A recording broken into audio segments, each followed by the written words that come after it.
Magandang tanghali mga kabady.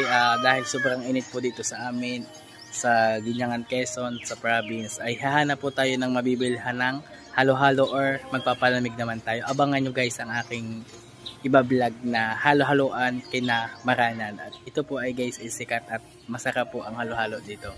See you guys!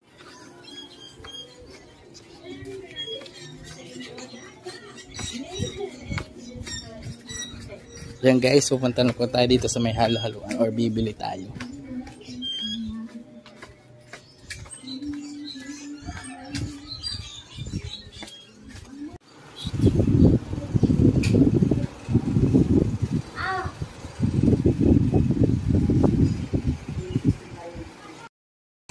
Hello guys, andito na po yung order natin na halo-halo kay Tita Nilda. Ito po yung may-ari. Kung gusto niyo pong maghalo-halo, ito po yung pe-promote ko sa inyo guys. Masarap siya, mura na. Ito lang po yan sa Manggagawa, Ginyangan, Quezon. PM niyo po ako kung saan niyo po makikita itong location. Thank you po.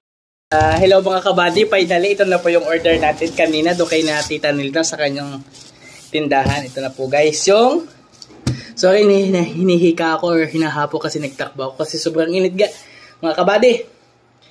Ito po yung binili natin na halo-halo na panlaban sa tag-init.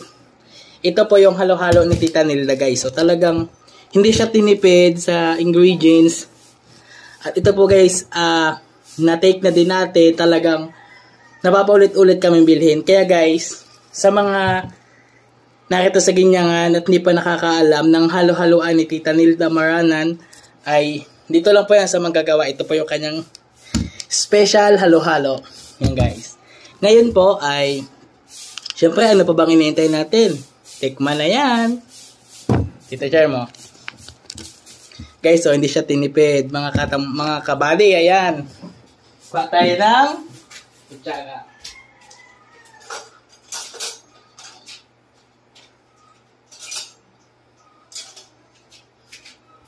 Yan. Hello po guys. Ito na atin ang titikman. Bago yan, ay siyempre, shout out dyan sa ating mga kaibigan at sa kaibigan ko nasa ibang bansa. Kalimutan na mag-please, mag-like and subscribe sa aking YouTube channel. Thank you po. Okay, so ayan. Tita Charm, ano?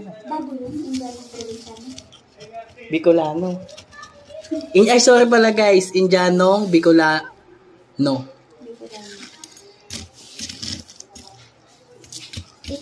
Ano bang nasabi ko kanina? Hindi anong probinsya.